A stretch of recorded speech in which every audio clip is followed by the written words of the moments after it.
Abraham Ofulsyandi Kesenda. Pada saat ini saya akan membahas atau menjelaskan tentang peradaban awal dunia. Oke, yang pertama saya mau membahas mengenai pengertian peradaban terlebih dahulu. Apa sih peradaban itu? Peradaban berasal dari kata Latin, yaitu civitas, yang artinya kota, dan juga diartikan dalam bahasa Inggris yaitu civilization, yang artinya suatu peradaban dimulai ketika orang-orang telah menetap dan membuat kelompok-kelompok besar. Juga ada latar belakang peradaban di mana manusia tidak terlepas dari keberadaan peradaban manusia di masa lalu. Dan tantangannya yakni pantangan alam menjadi salah satu penyebab berkembangnya peradaban manusia yang diciptakan oleh kemampuan mereka untuk merespon tantangan tersebut.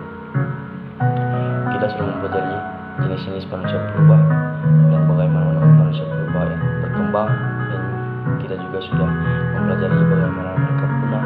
Semua itu karena adanya proses alam. Sebelumnya saya ingin beritahu kepada Miss bahwa ini tuh yang di catatan kita taruh di catatan tablet karena berhubung tuh buku sejarah ada bawa dari asrama. Oke. Lanjut ke pokok pembahasan. Kita harus tahu bahwa pusat peradaban di dunia ini rata-rata berasal dari sungai. Yang kita tahu banyak sungai-sungai besar seperti Sungai Nil, Sungai Lembah, Sungai Indus, dan masih banyak lainnya.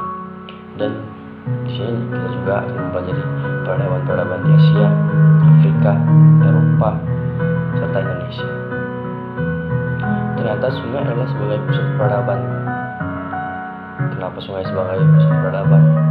Nah, ternyata sungai ini juga sebagai pusat sumber makan, juga transportasi. Kita pernah dengar kalau misalnya ada orang yang tersesat di hutan itu, kalau mau pas dari hutan tersebut tinggal ikutin aja alur sungai. Dan memang ternyata sungai itu adalah salah satu jalan keluar kita untuk mencari atau keluar dari keran tersebut. Nah, Sungai Nil di Mesir, nah ini maaf ada banyak beberapa sungai yang saya ketahui, itu Sungai Nil di Mesir dan Sungai Tigris di Irak, ada Sungai Gangga di India, dan juga Sungai Kuning di Cina. Itu adalah sungai dengan pusat peradaban yang sangat besar sampai dengan saat ini. Ya, juga sekarang kita mulai dengan peradaban kuno di Asia, yakni tepatnya ada di India. Peradaban di India ini dikenal sebagai peradaban lembah sungai, peradaban Sungai Indus, yang dimulai dari tahun 2800 sebelum Masehi sampai dengan 185 sebelum Masehi. Merupakan sebuah peradaban kuno yang hidup sepanjang Sungai Indus dan Sungai Gangga, yang sekarang merupakan wilayah Pakistan dan juga India Barat. Dan peradaban India kuno ini bermula dari masuknya bangsa Arya sebagai awal terbentuknya peradaban India. Bangsa Arya ini juga dikenal sebagai bangsa atau ras terhormat di Eropa, terutama di Jerman dan juga di India. Ini memulai peradabannya melalui kerajaan India kuno dan juga sistem pemerintahannya. Nanti kita akan membahas apa saja sistem pemerintahannya. Dan di sini kita akan bahas juga tentang peta peradaban India kuno yang saya lihat di Google atau di sumber-sumber lain. Dan saya mencoba mempelajarinya sedikit dan mencatatnya. Yang dimana situ ada pegunungan Himalaya, lalu ada Sungai Brahmaputra, Arabia di perbatasan yang berbatasan dengan Sri Lanka, ada Sungai Gangga. Semuanya rata-rata sungai yang ditulis di situ di peta itu. Ini ada tanjung dan kebudayaan Mohenjo-daro di Sungai Indus, dan masih banyak yang lainnya. Ini adapun peninggalan peradaban India yang saya. Adapun peninggalan peradaban India, saya informasikan terlebih dahulu, peradaban lembah Sungai Indus itu terbentuk sejak tahun 2800 sebelum Masehi. Mata pencaharian mereka adalah pertanian dengan tanaman utamanya adalah padi gandum, dan sejak sejenisnya. Kenapa padi, gandum, dan sejenisnya?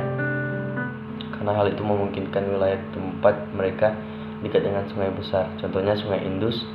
Terus mereka juga beternak sapi, kerbau, dan juga komunitas awal lembah sungai Indus sendiri ini berkembang menjadi pusat kota-kota besar seperti yang ada di peta itu.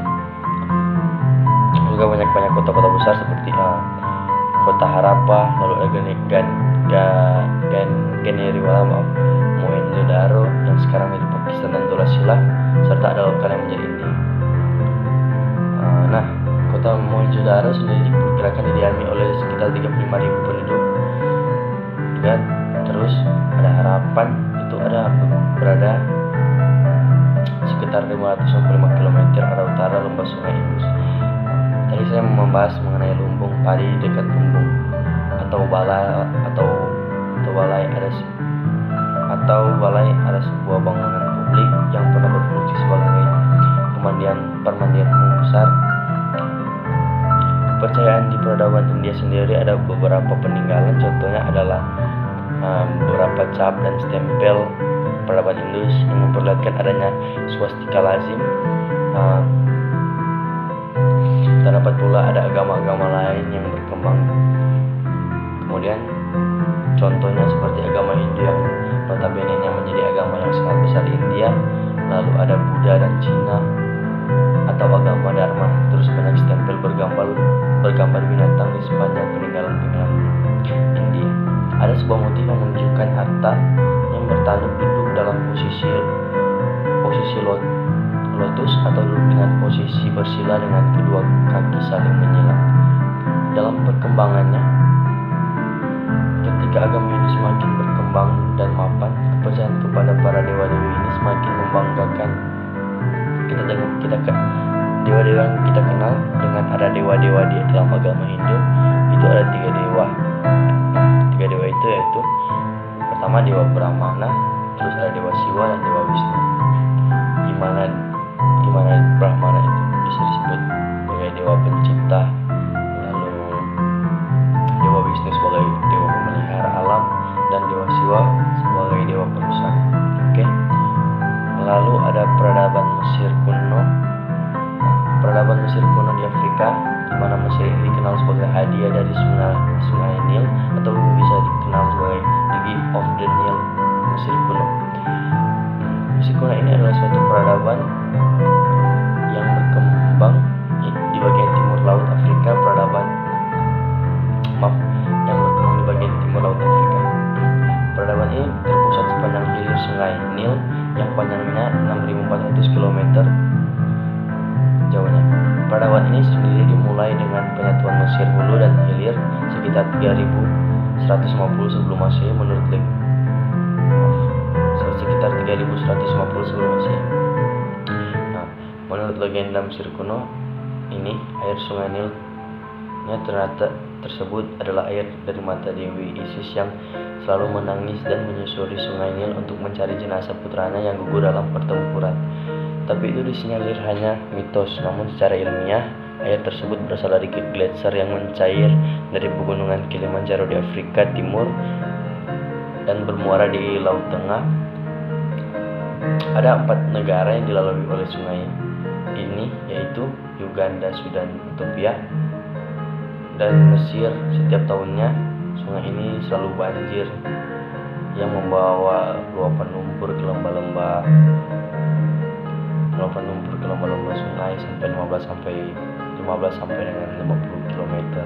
Juga kita akan membahas mengenai hasil peradaban Mesir kuno juga. Dari peta peradaban Mesir kuno di sini ada Laut Merah.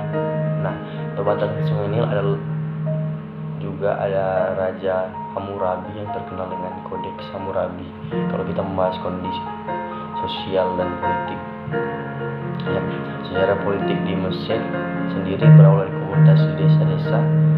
Desa itu disebut dengan desa-desa kecil yang berkembang dengan momen desa-desa kecil itu berkembang menjadi kota-kota dan berkembang lagi menjadi 2 kerajaan kecil, yaitu kerajaan Mesir Hilir dan juga pada Mesir Hulu. Nah, kalau kita lihat peninggalan budayanya paling terkenal terkenal adalah piramida dan Sphinx di Giza, Mesir. Juga Giza Mesir adalah ikon peradaban Mesir kuno. Oke, di peradaban Mesir kuno sendiri itu dibagi menjadi periode pradinasti dan juga periode dinasti awal. Ada periode kerajaan lama dan nanti akan berkembang menjadi periode menengah pertama dan juga pada kerajaan pertengahan. Kalau periode pradinasti ini disinyalir sekitar 5500 sebelum Masehi, di mana terdapat suku kecil yang menetap di lembah sungai Nil di Mesir Utara. Berkembang peradaban Amartia dan Persia yang menunjukkan beberapa perkembangan teknologi kita masuk ke periode dinasti awal itu diperkirakan di tahun 3050 sampai dengan 2686 sebelum Masehi. Di masa awal ini Firaun memperkuat kekuasaan terhadap Mesir dengan mendirikan ibu kotanya yang ada di Memphis. Dengan itu Firaun dapat mengawasi para pekerjanya, terus juga pertanian dan juga jalur perdagangan ke tempat-tempat yang penting. Kekayaan Firaun meningkat di periode awal dinasti ini. Terlihat juga dari ada bangunan mastabah namanya juga dari ada bangunan mastabah namanya mastabah, itu makam yang rumit dengan bangunan-bangunan pemujaan di tempat makan. Terus ada periode kerajaan lama. Periode kerajaan lama ini khususnya di bawah pemerintahan Firaun Chaucer atau Chaucer dan Firaun Khufu, yang sangat terlihat adanya teknologi arsitektur dan seni-seninya berkembang sangat pesat, seperti contohnya piramida Giza sama Sphinx itu dibangun pada periode kerajaan lama yang di tahun 2686 sampai 2181. Oke. Sampai di sini dulu penjelasan dari saya tentang peradaban awal dunia. Jangan lupa komen, like, and subscribe, and add to Oxedo. Mohon maaf apabila ada kata yang kurang berkenan di hati, mohon dimaafkan, dan karena saya hanya mengerjakan tugas. Oke, sekian dari saya. Shalom, selamat malam, dan selamat memperingati Paskah.